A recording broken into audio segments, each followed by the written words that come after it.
The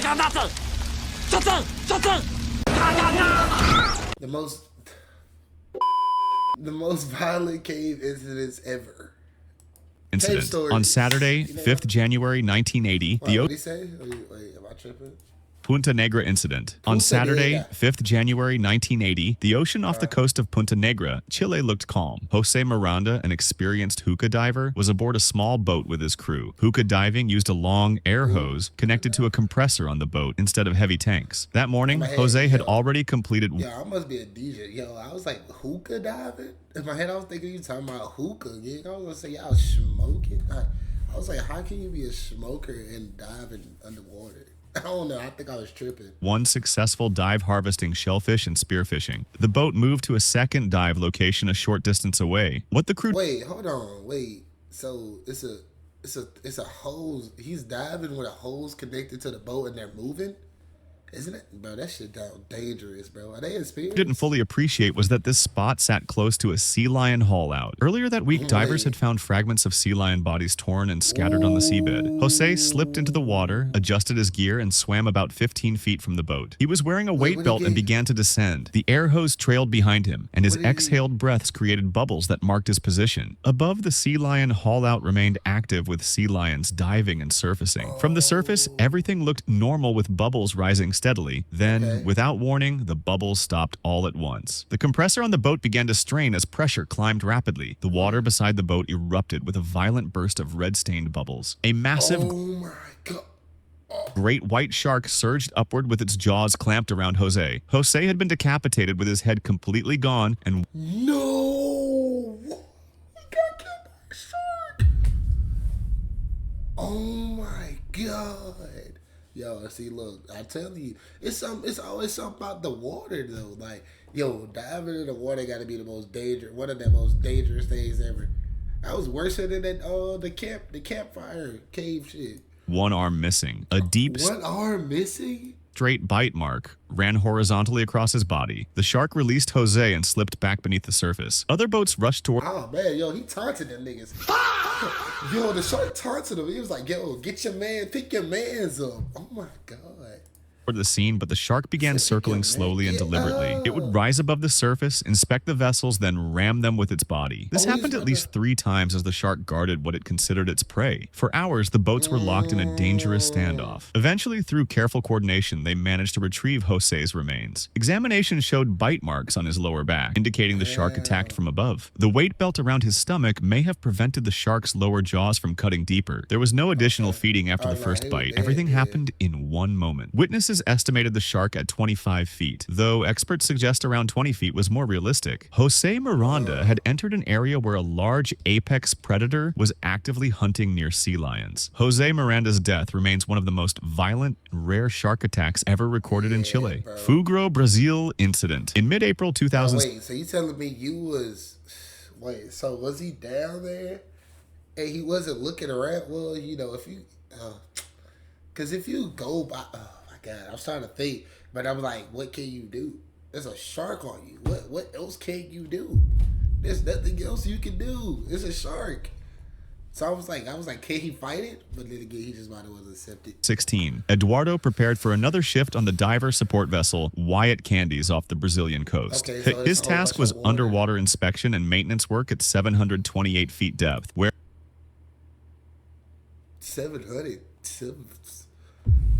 And you're down there? Yo, that's too far. That is way too far. Air pressure reached 22 atmospheres. Eduardo worked for Fugro Brazil, specializing in subsea services. He had spent weeks living in pressurized chambers, his body saturated with inert gases at working depth pressure. He entered the diving bell, a pressurized 2-man chamber that served as transport. The bell descended through the water column and at 728 feet reached the seafloor. Eduardo wore specialized equipment with an umbilical supplying breathing gas, hot water, power, and communication. On his back, he carried a Divex SLS rebreather as emergency backup. Eduardo exited the bell and moved across the seafloor with powerful work lights. An ROV accompanied him, monitoring his safety from a distance. The work proceeded normally with Eduardo performing tasks he had done countless times. His lights were attracting attention from something watching in the darkness. A swordfish approximately 5 feet long swam in the depths surrounding the worksite. The fish approached, swimming closer to investigate the bright lights. The attack happened without warning as Eduardo's back was turned. The swordfish accelerated suddenly with its bill aimed like a spear at Eduardo's back. The bill jammed directly into the Divax SL. Yo, wait, what the fuck? Yo, so he just got back. He got hit with that RNG. Yo, if I seen this swordfish, you feel what I'm saying? Because I know it's a powerful light, and I know you can't really swing that fast. Dang, bro. There's so many disadvantages from being in the water if you're a human. Like, there's just so many disadvantages, bro. You can't swing fast because you got all the resistance from the water. You gonna have to catch it on. You gotta, like, catch it, like, straight up. S rebreather mounted on his back, not penetrating his body. The swordfish found its bill stuck and began thrashing violently. Its tail whipped back and forth with explosive force transmitted through the rebreather. Eduardo felt the impacts but couldn't see what was happening behind him. His umbilical connection remained intact, and he was still breathing normally. Eduardo made the decision to return to the diving bell immediately. The ROV camera captured Eduardo moving across the seafloor with the 5-foot swordfish jammed into his equipment. Eduardo reached the bell and positioned himself for entry. Wait, did he just catch a swordfish? Wait, did he die? As he positioned at the entrance, the swordfish made one final desperate attempt to free itself. Suddenly, the swordfish came loose and swam away rapidly into the darkness. Inside the pressurized chamber, Eduardo was completely unharmed. His body had never been touched, and the umbilical remained fully intact. But the Divex SLS rebreather showed obvious damage from the attack. The SLS had saved Eduardo's life by intercepting an impact that would have been devastating. The ROV video was released and went viral, accumulating millions of... Wait, where's that video at, yo? I look, you want to see that. But also, that's fire, bro. At least he didn't die.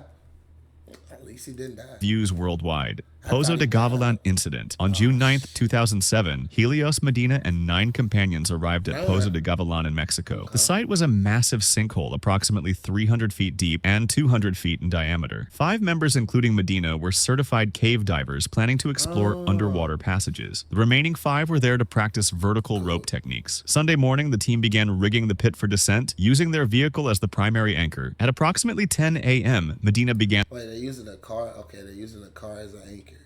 Okay. And the first descent. About 100 feet into the 285-foot drop, his descent rate increased dramatically. He wrapped the rope around his leg to add friction and regain control, causing a rope burn. The remaining team descended without incident, and the 5 divers explored the underwater passages. Around 2 p.m., they exited the pool and prepared for the 285-foot climb out. Medina positioned himself as the last person out while others began climbing. By 3 p.m., 2 people had reached the surface and 4 were climbing on the 2 ropes. Suddenly, a scream came from above. One climber had accidentally disturbed a large nest of Africanized honeybees hidden in the limestone. Thousands of bees. Fucking dumbass, bro. Just like, dang, and it was an accident, though. It's an accident. I can't even get mad at it, bro. Erupted, swarming the 4 climbers suspended on ropes. The 2 people at the surface rushed to the edge and were also attacked. One experienced member rigged a 3rd rope and rappelled down while being stung. He reached the first climber, attached a lanyard, cut her ascender slings, and climbed out dragging her weight. He immediately descended again to rescue the 2nd climber. After reaching the surface with the 2nd rescue, man, yo, W dude though, yo, he just out here risking his life for this shit. Yo, W dude though, he risking his life for that. Yo, without him, they would be all done. They would be sticked up, probably dead. Cause they would have never moved. Yo, W dude though. That's W. Body began to rebel from exhaustion and bee stings. 2 climbers remained stranded on the ropes at 80 feet and 120 feet above the floor. Medina put on his wetsuit for protection and began climbing toward the lower stranded person. Bees landed on his exposed face, neck, and hands as he climbed. He reached the stranded climber at 80 feet, attached a tether, and rappelled back to the floor. One victim remained suspended 120 feet above, still being attacked. Suddenly, the rope jerked violently. Someone had started the SUV anchor, trying to haul the ropes up. Medina assessed the rope system was no longer safe to climb. The male climber he rescued began deteriorating with signs of shock and stopped breathing properly. The team began artificial respiration as emergency sirens echoed from above. By 4:15 p.m., approximately 50 rescue workers had assembled at the top. The bee swarm remained active, attacking anyone within 300 feet of the pit edge. The female still stranded on rope had stopped moving entirely after receiving over 1,000 stings. Damn! 1,000. Oh my God, she was still there. I thought she got pulled down too. Nah, she's dead. She is for sure dead. 1,000 stings? Yeah, you're for sure dead. Rescuers hauled the ropes up, bringing her body to the surface and to a waiting ambulance. The She critically alive? injured male was also hauled out and transported to the hospital. Medina reached the surface at approximately 1 a.m., 15 hours after first rappelling in. The first rescued woman received over 600 stings and was hospitalized for 3 days. The second God, doing 900. Yo, them bees is crazy. Yo, they rescued moved woman like received over 900 stings and spent 2 weeks in the hospital. 2 The male weeks. received approximately 400 400. stings and was hospitalized for 3 days. Okay. The woman stranded highest received over 1,200 stings, spent a week in intensive care, developed a blood clot, and required several more weeks of hospitalization. All 5 victims ultimately survived the horrifying nightmare at Pozo de Why would we do Gavilan, that? swimming hole. Yo, at least it's... Bro, why are caves so random? I ain't never knew that spelunking was that crazy. Like, you know, spelunking could get bad. I'm gonna go cave diving one day. One of these days. Pit incident. go On one June day. 3rd, 2014, Ken Harrington, 70, and Dave Belsky, 77, drove into Eddy County, New Mexico. Over the years, they had documented more than 500 cave and karst features in the county. Today's objective was Swimming Hole Pit, one of many sinkholes that dotted Alright, listen, right? 100 cave and karst features in the county. Today's Would y'all... I don't think I could ever go cave diving and I have to dangle from this rope. I would never go down something that I gotta dangle from this rope right here. Cause I would look down and get probably scared as shit. Like, what if this motherfucker just... I'm just down on the ground, bro. I don't know if I could do it. objective was Swimming Hole Pit, one of many sinkholes that dotted the landscape. These sinkholes formed when water rose from underground sources, dissolving gypsum deposits and creating voids that collapsed. Harrington and Belsky arrived and began their examination. Harrington worked his way down toward the water at the bottom. Belsky explored the opposite side, examining the walls and structure. He noticed deep crevices where the edge was actively calving off. Belsky called out to Harrington, asking him to come see the crevices. Belsky decided to get a closer look and began sliding down into one of the crevices. As his weight disturbed the What are you crack, doing? something hidden in the darkness stirred. An Africanized bee nest Bro, concealed these bees, bro. Oh my God. Yo, these bees, bro. That's the only thing I don't, bro. If it got bees in there, I don't want to go at this point. Yo, like, I'm finna have a bee phobia or something, bro. Like, yo, bees don't in the pull. crevice erupted in response. Thousands of bees poured out and swarmed immediately. Thousands? The swarm located Harrington first since he was closer to the crevice. The first stings hit his exposed skin on his face, neck, and hands. They weren't coming one at a time, but in dozens. Harrington ran toward their truck, the only enclosed space available. The bees then turned their attention to Belsky at the crevice. One stung him he's directly on the dead. lip. One bee flew directly into his mouth, and he Oh my God. A stung tongue. They gonna be a bit like these. They gonna be that. On some shit. instinctively swallowed it. Crazy. Several more bees attempted to crawl into his ear Instinctively? canal. Both men reached the truck and threw themselves inside, slamming the doors. Dozens of bees had followed them into the vehicle, still attacking. The swarm outside Whoa. pressed against the windows, crawling across the glass. Harrington and Belsky began Wait. killing the bees that had Why they don't? Alright, so okay, y'all killed the bees on the inside. Cool, fuck with it. Why they don't just drive off? Why they don't just drive away a little bit so they'll stop chasing them? Wouldn't that make sense? made it inside. Eventually, the bees inside were eliminated and the swarm outside began to disperse. Belsky had received multiple stings, including one on the lip, arms, and head. Harrington had his own collection of stings, each site swelling and throbbing. Luckily, neither showed signs of allergic response. After waiting to ensure no delayed symptoms would develop, they were able to drive away. At 70 and 77 years old, respectively, they God, he said respectfully, dog, nigga, damn. Damn, 70 and 77. Bro, you... were the demographic most vulnerable to serious complications. The fact they escaped with only a few So you're telling me a 70-year-old and a 70-year-old went down into a cave like that? Yo, what? Was they moving with urgency down that hole and back up that hole? God damn it. He would never expect no geezer to be down there like that. Stings rather than hundreds likely prevented a much more serious outcome. Shelter cave incident. In September 1985, 5 young people decided to camp in a shelter cave near the Platte River in Nebraska. Michael Wiles was 12 years old. His older brother Mark was 18. Their friend David Funkhauser was 17. 2 other youths were also in the group. Shelter caves are natural rock overhangs that provide protection from weather. They arrived in the late afternoon with camping gear. As evening approached and temperature dropped, they built a campfire near the cave mouth. Eventually, all 5 settled into sleeping bags beneath the rock overhang. The campfire provided warmth, and they felt safe. But they had created a deadly combination without knowing it. Groundwater had been seeping through the rock layers, gradually weakening the structure. The campfire heat made it worse. When rock heats, it expands. When it cools, it contracts. This created stress along existing cracks. Okay, now, you're telling me, right? No way. How long? Together, groundwater and fire heat were compromising the ceiling above them. But there was no visible warning. Without any warning, a massive slab of cave ceiling suddenly collapsed. Tons of rock came crashing down on the sleeping campers. The collapse happened with devastating speed. Michael Wiles was crushed instantly beneath the falling debris. His brother Mark died in the same instant. David Funkhauser also died beneath the falling rock. The 2 other youths somehow escaped being crushed. They survived but were in complete shock. They tried desperately to dig through the rubble, but the weight was too heavy for 2 teenagers to move. The survivors made their way out to seek help. When rescue workers arrived, they found a devastating scene. Recovery required heavy equipment to lift the collapsed slab. The investigation identified... So you're telling me these jits, the jits done got killed by straight up science. So they just got killed by science, bro.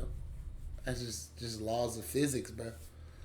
Just got killed by Mother Nature herself. Groundwater seepage and campfire heat as the causes. The combination had weakened the rock and triggered the collapse. Marbo Cave Incident. On the 25th of July 2015, Senior Airman Drew Belair prepared for a weekend adventure. He was 20 years old from Iowa, deployed to Anderson Air Force Base in Guam. The temperature was 89 degrees Fahrenheit and the air felt thick and oppressive. Drew's friends had told him about Marbo Cave's legendary freshwater pools. They described it as a swimming paradise. The entrance lay hidden beneath ancient trees with a steep See, look, no. If my friend sat there and told like, yo, there's a watery safe haven under here, I ain't gonna lie, that wouldn't be enticing. I'm not gonna hold you. I would probably, you feel me? I was like, yo, let's try that out. Now, depending on how far it is, how far down it is. At the bottom, the cave system revealed crystal clear water. The main pool was about 100 feet across. Beneath the surface, darker openings led to underwater passages. After the brutal heat above, the cool water felt like paradise. Drew's friends were swimming through underwater passages between different sections. Drew had always... All right, never mind. Yeah, I wouldn't want to try. I wouldn't want to go see that. Never mind. I changed my mind now. I would not want to go see that. He's been a strong swimmer. He spotted an entrance to a cave about 8 feet below the surface. His friends had mentioned chambers with air pockets where you could rest. Drew took several deep breaths and dove down. The underwater world was beautiful with blue-green light. He entered the opening and the limestone walls closed around him. But something was wrong. The passage continued much longer than expected. It curved and branched in unexpected ways. Drew's chest tightened as his air supply ran low. There was no sign of an air pocket ahead. Panic set in. He had entered a different section than his friends described. Drew tried to turn around, but the tunnel was barely wider than his shoulders. His movements became frantic. The return felt like swimming through molasses. His vision narrowed with dark spots. On the surface, his friends noticed his absence and grew alarmed. They dove repeatedly searching for him. But Marbo's cave system was vast with dozens of passages. Without proper diving equipment, their search was limited. Deep in the maze, Drew's strength failed. His brain struggled to maintain direction. His body began to shut down from a lack of oxygen. One friend scrambled up to call emergency services, but help was many minutes away in the remote jungle location. By the time rescue divers arrived with scuba equipment, it was too late. They found Drew about 40 feet from the main entrance. He was trapped in a section with no air pocket and no escape. No, bro. Alright. Nah, bro. See. About 40 feet from the main entrance. He was trapped. Though, bro. If I gotta go anything below 20 feet, I'm not going. I'm just not going. Just protect myself, I'm not going. But that was also a W video, you feel what I'm saying? They kept blocking. I'm just saying because they kept blocking all my other videos. If y'all, subscribed already. They blocked some of my other videos, so I got some more bangers on the way, bro. Don't worry, bro. I got some bangers on the way. W video though. You see I'm hot on